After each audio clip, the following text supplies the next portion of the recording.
I'm Corbett Wall with DV Auction, here with your feeder flash for Wednesday, January the 4th, brought to you in part by NationalBeefWire.com. That is the best website to go to for anything cattle. Whatever you're looking for, whether it's real-time feeder cattle quotes like you get here on the feeder flash, if it's a feeder flash report you're looking for, if it's current market information for all classes of cattle, production sale info if you're looking for purebred stock and sales that you can go to all over the country and when they are and what they involve. If you're looking for industry news that's up to date regarding the beef and the cattle industry and all agriculture, and product information if you're looking to stay up to date with the best products, whether it be feed supplements or whether it be health products, animal health products, whatever you're looking for.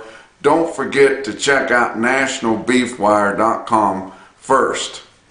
Something to eat somewhere. If I said that once on Tuesday, I said it at least 10 or 15 times, but talking to different people about the markets, and just can't believe how good the stalker demand is as we come back from the holidays, starting the new year here, 2023. Feeder demand is good. Stalker demand is out of sight. People are buying their grass cattle right now. What are they going to feed those grass cattle from now until the first part of April? I'm not sure. I mean, they're not looking to put a lot of weight on them, but they do need to keep them alive and keep them thrifty. What they're going to feed those cattle, it's not going to make them too expensive for them to work on that grass. I'm not sure, but everybody's not only thinking that those stalker type cattle are going to be hard to buy because they're going to be super high as we get closer to grass. They're also thinking there's just not going to be any of them. There's no place for cattle to be other than on feed somewhere. Where would you turn one out? Where could you have one turned out? You might find a few little deals of some wheat or some ryegrass where some cattle are turned out, but for the most part, those cold stints, blasted those pastures and sucked that forage back into the ground, so you don't have that. Why you're seeing a lot of cattle show up here at the sales early this year as we go forward. But tell you what, hay is too high to feed them. Commodity feed is way too high to feed them. What else you can find to feed those cattle to try to keep them cheapened up so you can take full advantage of those cattle whenever grass gets here, because that is some cheap gain there, is some grass. But something to eat somewhere. Where it's at, I don't know. People are finding it somewhere, but the demand for these stalker cattle is out of sight here early in the year in 2023. Now, one place that they are going to have some grazing, some forage is way out west in California, guys. Have you noticed how wet it is out there?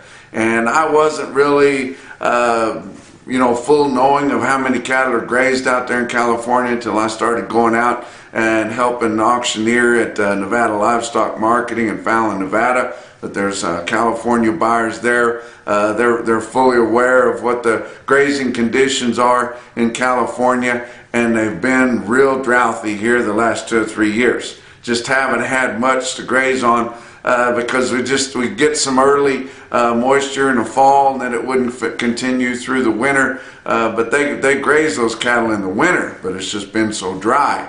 Well, it's not dry anymore. They have had huge rain, especially over the last 2 or 3 weeks, all through your grazing areas, whether it rained in downtown Los Angeles or San Francisco, who cares?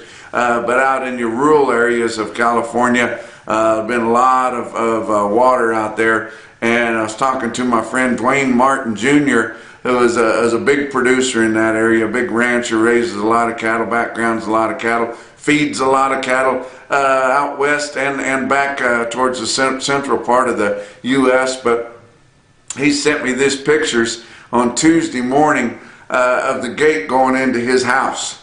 And that's west of Galt, California there. And I was thinking, my God, is it always that flood looking right in that area when it rains? But he had a levee break. He said normally he has 24 hours to get out when the water's coming like that. said on Tuesday morning he had 2 hours to get out, but he was still excited about the moisture. He declared the drought over in his area there of California, and I'm just glad that he got out, got his family out, and he said he had moved most of the pairs off to that place right there just on Friday, so he was lucky that he got those cattle out of there, but still tickled to have the moisture for some relatively cheap gains there in that part of California. I got to give you kind of a personal story, or an absolute personal story. On Tuesday, I just had a pretty good day. And I know, we continue to gripe about stuff all the time. Everybody's griping about how cold it was, and now it's unseasonably warm in many places. But they've been having a big blizzard up there in the northern plains. But that's what happens in the northern plains because you guys live too close to the North Pole. But had a pretty good day on Tuesday. On Monday afternoon, me and my co-worker Dusty Markham, we set up the broadcasting system, DV auction broadcasting system at OKC West, El Reno Livestock Market, which we're glad to be affiliated with OKC West, and we're glad to grow our commercial sale broadcasting system. Of course, we do a ton of production sales, but we're always looking to expand our commercial sale barn broadcasting too, and so picked up OKC West, and then we put that system in there, and then was looking forward to on Tuesday morning working with the girls in the office and the auctioneers and everybody and the guys that like to view and bid that sale.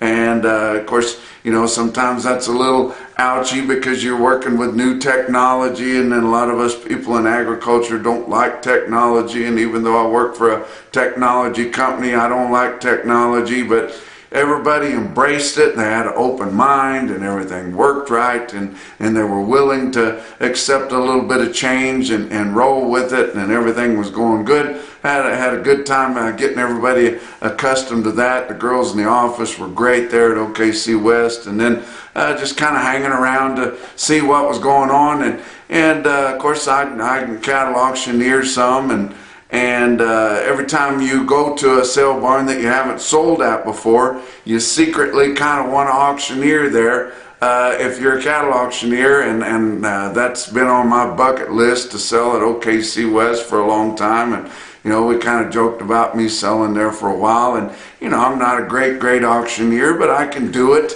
I've been selling since I was 19, and me and my friend Ty Cranmer, who's with Cavaness Beef Packers now, we went to auctioneer school in Kansas City, and we had a good time, and we both auctioneered ever since then. And it's kind of conflicted with my job as a market man for the last 30 years or so, but I still sell, and in fact I own and operate free auction service in Canyon, Texas, formerly of Maysville, Missouri, but just about help anybody do any kind of ag sales that they want to do as far as auctioneering. But sure enough, they offered me a chance to get up and sell a little bit. Dale Cooper sells there. He's a legendary auctioneer in Oklahoma, both selling at the city and out at OKC West ever since they went out there and built that new nice facility.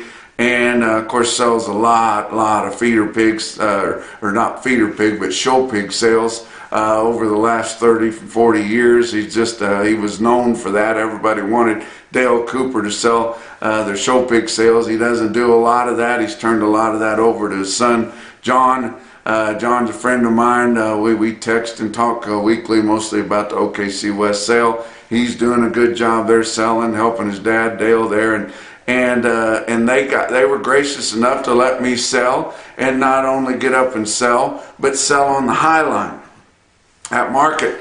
As soon as we started selling odds, you could tell that the feeder calf market there, where they sell calves on Tuesday and mostly yearling feeders on Wednesday, you could tell that calf market was going to be a foot higher.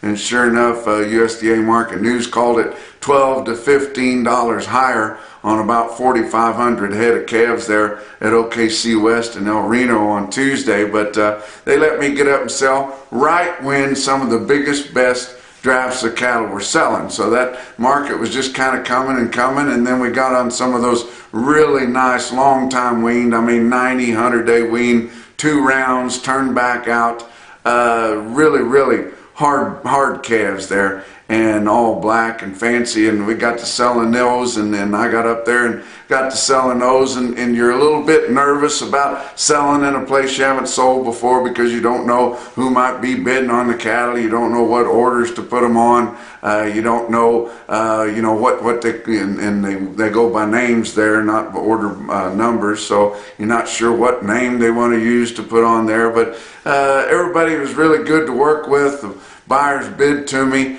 and we got to selling those good cattle, and they got to selling high, and I mean bring some of the highest quotes probably that they've seen on that weight of stalker type cattle is ever since the retreat of the record high prices of 2014. So sometime in 2015, talking over 7 years right there, and I was tickled to be a part of that, and it was just their graciousness that let me get involved in that. But I had a really good time there, visited with several Feeder Flash gang members there, several of the buyers that I respect around the area there. They're all business there. You know, you don't hear no hollering and clanging of gates and all that kind of thing. Bill Barnhart, he manages that deal, and it is a finely oiled and tuned machine right there. Everything runs smooth there at OKC West. So had a good day at work there, and then I had to run back into Oklahoma City and take some stuff to Heritage Place for the big horse sale that they're having here next weekend, and I'm not going to be there for that, so I had to get some of my equipment there for the guys that are filling in. Thought about going into the Cattlemen's Congress in Oklahoma City, but that's not really my cup of tea. So headed back to Amarillo area and stopped in Yukon at the Western store, bought me and my daughter a bunch of nice $80 shirts for under $30. You know, got to be tickled about that. Headed on home there, hadn't ate anything all day, just about to starve to death. Stopped in Shamrock, Texas. It's the little things, guys. It's the little things. Stopped in Shamrock, Texas. They got a Taco Bell there right on the exit there at I-40. Pulled in there. I don't even like Taco Bell. The only time I eat Taco Bell is when I'm kind of bogged down and I need something to speed things up a little bit, but I never know what to order when I pull up to Taco Bell. But I pull up there, they've got these taco pizzas. Have you guys tried one of these taco pizzas? Oh my God, they're fantastic. You have to get one. And don't do like I did. I just got one. You need to get 2. They're wonderful. And you know, it's just the little things. Driving home, eating that taco pizza, enjoying every bit of it, and getting home at a good time, and being able to get this work done here for Wednesday morning. But you know, I hope you guys didn't mind that too awful much. But let's talk about your board on Tuesday. February live cattle futures down $1.05. Now your December went off at 154.82 when your weighted average on last week's negotiated trade in the 5 area was 157.81. You see why I say that they need to fix that live cattle contract where the packers or anybody for that matter can demand delivery. You know, you're $3 back going off the board there. I know there's not many open contracts there, but you know, there would be people that would demand cattle for that. And it would just make that market so much more true. But everything's just set up for the shorts, and because it's set up for the shorts, it's always undervalued because we just put too much pressure on that contract for it to stay anywhere close to what cash is, let alone help us when we're going through a time when we are gaining ground and deserve to gain more ground. But like I said, February live cattle down $1.05 to start the week's trading because Monday was a holiday at 156.85, and that's undervalued of what the cash price is right now too. April live cattle down 92 cents at 160.87. Talk about your back months, down a nickel to down $1 on your live cattle contracts. Feeder cattle, January was down $1 at 182.70. Every feeder cattle auction that was having a sale on Tuesday was sharply higher, especially on stalker calves. And our feeder cattle board's down $1. It has really nothing to do with it, and nobody pays much attention to your feeder cattle board because it's too shallow anyway. But 182.70. March feeder cattle down $1.45 at 184.77. Back months down 7 cents to down 85. But I tell you what, those board contracts on your cattle futures are just kind of a lead balloon on the cattle market, dragging it down all the time.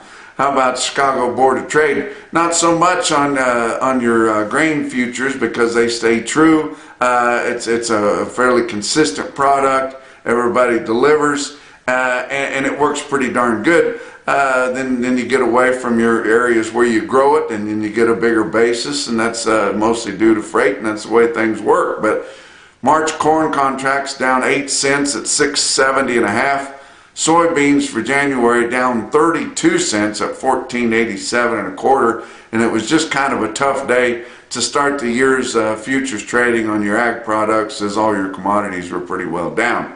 Weighted average on last week's negotiated fed cattle trade out of your 5-area feeding region. I gave you some averages on our last visit, but this is the wrap-up for last week as your USDA offices were closed on Monday. But weighted average on all of last week's negotiated sales in your 5-area feeding region, 57,200 head compared to just 36,100 head there right before Christmas, and 71,800 head the same week a year ago. Your live sales, steers and heifers, were $1 higher from 155 to 160, mostly 157 to 158. Your weighted average on live steers, 157.81 in your 5-area feeding region. That's up $1.55 compared to the weighted average from the previous week. Dress sales were $2 to $3 higher from 247 to 252, mostly 252. If you can believe that. How often is it mostly the extreme top of the range? But your weighted average on dress steers in your 5-area feeding region last week was 251.44. That was up $2.74 for the week. Those are good gains. We had good gains the week there right before Christmas. That was a good way to end the year. I think we got a good opportunity to gain some more ground this week as your packers get ready for a big processing week, because we've been held up so much here because of all these holidays and the way that they landed. Nationwide, pure negotiated sales, 72,900 head. About 13.5% of those are for the 15 to 30 day delivery, which is not a lot, less than normal. So packers don't have a lot of cattle here once we get going on full kills, whenever we get rolling through the new year here. So they're going to be aggressive. But 72,900 pure negotiated, 41,200 negotiated grid, which there's no negotiation to, 39,400 forward contracts, and 219,900 Formula Sweetheart non-competitive deals. Box beef cutout values were higher to start the year here. We saw on Tuesday they were up $4.97 on the choice at $286.95. Select cuts up $3.70 at $254.63. Slaughter up through the first 2 days of this week and nothing on Monday, so 133,000 for the up through Tuesday of this week. That was 1,000 less than the previous week, because that was the week ago. Monday was really the Christmas holiday, official holiday, so 1,000 less than then. 90,000 less than the same week a year ago, as your holidays landed just a little bit different. Talk about what else is going on. Talk about DV Auction a lot. They're my employer, and they're responsible for the Feeder Flash, National Beef Wire, Cattle Market Central, everything that I give you information through here. But our main bread and butter is our production sales reports, and we're getting into our spring sales here coming up. If you guys have a bull sale, a female sale, any type of production sale, and you want to get your bids taken online right there on site, get a hold of us at DV Auction. We can book your sale. We still got reps available to cover most any date that you're looking at. But your DV Auction production sale report for December, which is kind of a light month for us, your online bids were 11,000 bids on your online console, just on the production sales, not on our commercial sales. We had over 2,100 lots sold through the DV Auction console, with purchases added up to $9.1 million of online production sales there through dvauction.com. Let's talk about your feeder cattle market. Your real-time index on DV Auction, based on an 800-pound steer up through your middle 12 states, just like your CME Cash Feeder Cattle Index, up to date and current at 180.16 at the end of trade on Tuesday, down another 30 cents. You said, man, I thought you said these markets were good. They were good, but we didn't have hardly any receipts through the holidays there. It's a 7-day moving average, and we had some humdinger sales up there in the northern plains with some real premium quotes on some top quality, best cattle in the country kind of quality. So that was running at a big premium. It's fallen back. CME Cash Feeder Cattle Index is falling back too, big time. But talk about your big sales on Tuesday. How about Ozarks Regional Stockyard in West Plains, Missouri? DV Auction customer there, 5,050 head. Compared to 2 weeks ago, because they didn't have a sale last week, calves were $5 to $10 higher, spots $15 higher, yearlings $3 to $5 higher. They had a real attractive offering there, a lot of long-time weaned offerings there, and sold in some bigger, more uniform lots, which always helps with your market. But you know, he allowed for that. Dan Hill does a good job reporting the market there, so that's a true market call right there, sharply higher, especially on your stalker kind.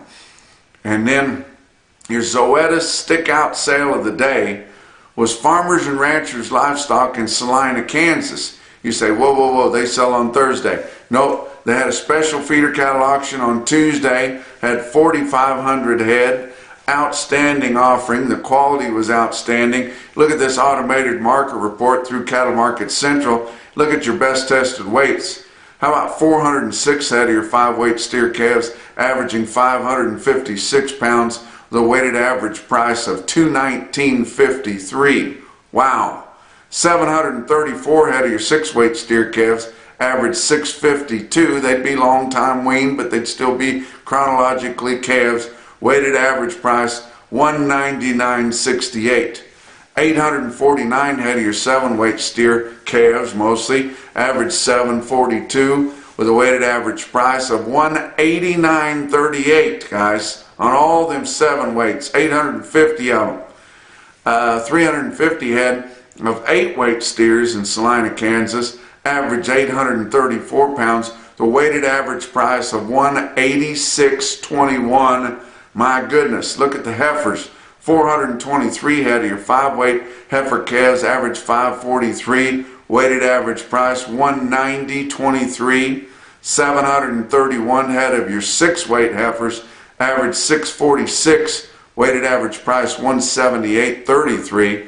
And 525 head of 7-weight heifers, average 743, with a weighted average price of $172.09. They did have a couple of light 8-weight steer groups loads in there, almost loads, and bigger lots sell just a tick over $190, even though your weighted average price was a little under that. I want to give you the Page and Castor cattle. They had a big string of cattle in there and were partly responsible for the impressive quotes on your 7-weight steers and your 6-weight heifers. 174 head of 705-pound steers, this is an individual quote, bring 204.50, weighing 705, guys.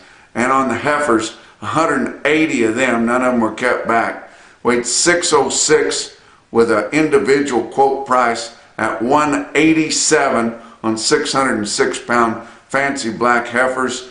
Garen Walrod give me those quotes out of there. He's affiliated with the sale barn there, and wanted me not to forget to tell you that those individual quotes I told you on that big string were out of Garen Walrod's Sim Angus bulls there. So, and that Sim Angus bulls with a green condition, that's what yields those big prices there. So get a hold of him if you need some of those. Give you some individual quotes from around the circuit, and these are going to knock your eyes out. Been searching for quotes here the last couple of weeks on light receipts, but all of a sudden now got more than I can handle. How about Cattleman's Livestock Auction in Harrison, Arkansas? 161 mixed steers, Harrison, Arkansas, average 647 pounds, bring 192 bucks. How about Dunlap Livestock Auction in Dunlap, Iowa? Shaven family up there, they sell 185 steers, weigh 817 at 189.75. How about Jeff Slatton there at Beaver County Stockyards in Beaver, Oklahoma? 61 steers, weigh 816 behind a tumbleweed in the Oklahoma Panhandle, bring 188 bucks, guys. Gonna have the Feeder Flash Beaver Clash next Tuesday on the 10th there in Beaver, Oklahoma, sponsored by Fairpeace. Going to have a free lunch there. I'm going to be there. Going to have a hell of an offering there, and expecting a good time there at Beaver County Stockyards next Tuesday for the Feeder Flash Beaver Clash, guys. How about your best quote that I saw anywhere on Tuesday on all the impressive quotes that we saw, and I was involved in it, was your Mackerson No BS top quote for the day. Come out of OKC West in El Reno, Oklahoma. 52 steer calves, 90 days wean, weigh 597. That's 600 pounds, guys, at 221.75. That's your Feeder Flash for Wednesday.